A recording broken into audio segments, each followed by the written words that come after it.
before we get into that, we need to look specifically at the Talking Tom series.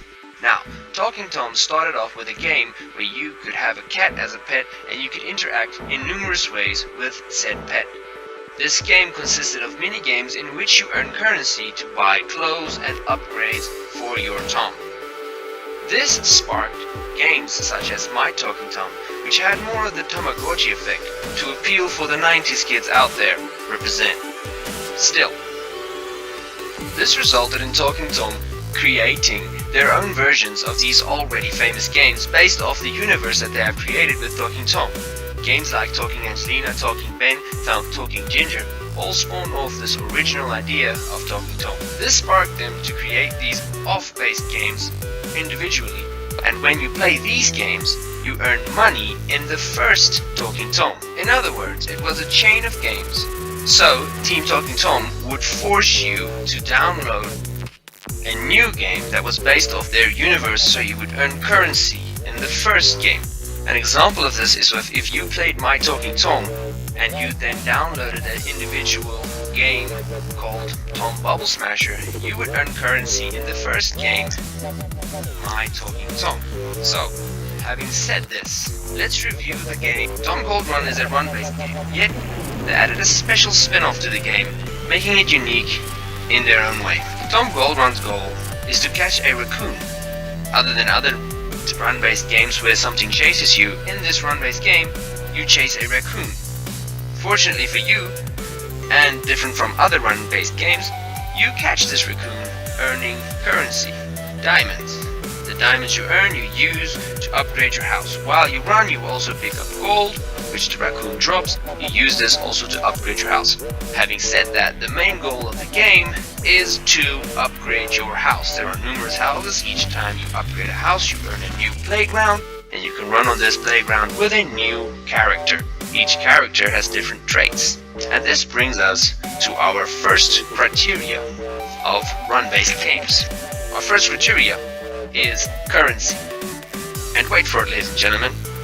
Tom Gold Run has no less than 7 currencies. 3 of which you can earn in-game. The others are obtained by a time-based opening of a vault, which is also earned in-game. This vault can be sped up by using a currency which can be bought with real-time money, known as dynamite. The dynamite currency is very rare and very expensive. Buying this with real money is rewarding, as it unlocks many shortcuts, but you'll be wasting money on a game that has no memory when you play it on a new phone or a tablet. In other words, you will be spending $300 on a game that you will only play on your current phone. If it breaks, $300 gone. Now, using this currency and how rewarding it is also something that Tom Gold Run lacks. If you want to upgrade said house, it would take you at least a week to upgrade the first house by running and picking up gold and waiting for vaults to leave you with diamonds. Diamonds can only be obtained by catching the raccoon and opening vaults. You can maybe buy dynamite to open a vault that contains diamonds, but the amount of diamonds you get is luck-based. This gives us a very low score of 2 out of 10. Why?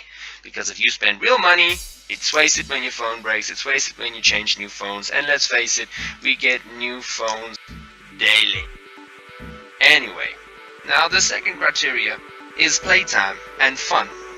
This is determined by how long you can play the game and how addicting the gameplay is, and if the game restricts you from playing furthermore. For example, this is Candy Crush. Candy Crush, you only get a few lives to play, and if you use up your lives, you have to wait for a new life to play again, and this is time-based. Gold Run is different. You can play as long as you want, but the gameplay is extremely the same. Stay the same if you're a run-based fan game. You usually see the patterns and you quickly get into it, and then you get bored. Yet the gameplay, very stiff. It's like other run-based games. The mechanics are very slow, resulting in a slow reaction time, resulting in run-based players getting frustrated by your character not responding as quickly as you can move your finger on the screen. it has the problem of the camera that tends not to follow Tom and leave the player with the inability to anticipate his next move, which is very important in these run-based games. I'm mainly comparing it to Subway Surfers, which is very good when it comes to these mechanics. The camera is always on the character, and if you swipe down, the guy goes down. If you make a mistake, then the guy crashes. In this game, it might be that you're swiping up while there is normal ground, so you can no longer jump, and it results in your death, resulting in the frustration of run-based players. Which leaves us with a very low of 4 out of 10. Why 4 and not 1 or 2 or 3? Well, I give it a 4 because there are worse run-based games, one of which is in the Talking Tom series where you drive a car, and this car responds very slowly, so they did upgrade this run concept up, made it a bit better, yet it's still a bit lacking. So a 4 out of 10, because it's just under a pass rate if you're on the university. Now, the last criteria of run-based games, we look at visual and diversity of the place where you run. Tom has a lot of this. Very stunning visuals, very stunning change of gold when you pick up the twice gold. It's very good. It's nice. You know, it's nice to look at. It's nice to play. If you're, it's good eye candy. And when it comes to places where you run, let's say it's very good. Each time you upgrade a house, you get a new place to run. The place where you run, you can choose. You can choose where you want to run in the beginning, and then you eventually end up in a city as always, which is a bit bad. But then a tunnel comes up and gives you the opportunity to run in another place again. However, some locations are more difficult than others, so you can choose whether or not you want to run in this location or not, which is good. So we give it a 5 out of 10. I'm not going to give it a 9 because it's not stunning like a game that's 2 GB, but it's good. Now, let's look at internet. One of the main criteria for games is, if I turn off my mobile data, will I still be able to enjoy this game to the fullest? The answer with Tom Gold Run is yes. By all means, turn off your mobile data, enjoy that damn game. But if you want to earn more of the currency daily, you can watch videos, as every mobile game tends to do. So, is the game rewarding? Does it eat all my mobile data?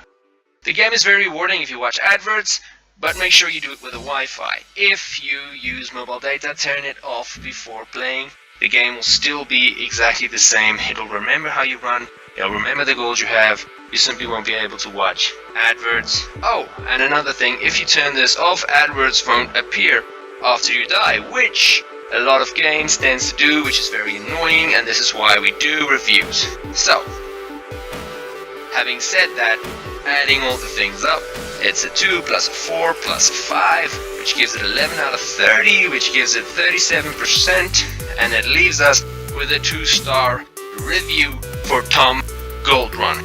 Now everybody, ladies and gentlemen, if you like this, please leave a comment. If you don't like this and you disagree with some of the criteria that I've given today, feel free to leave a comment. And feel free to go check out my Google reviews. I do Google reviews on all the games I do videos on, straight after I uploaded the video. So feel free to go check out if you want me to review a game. Also leave a comment, I'll do that as soon as possible. And guys, please remember, this is YouTube, so I'm gonna have to ask you to do the thing. You know the thing, the sub and the like. Anyway guys, that's all for now. Cheers.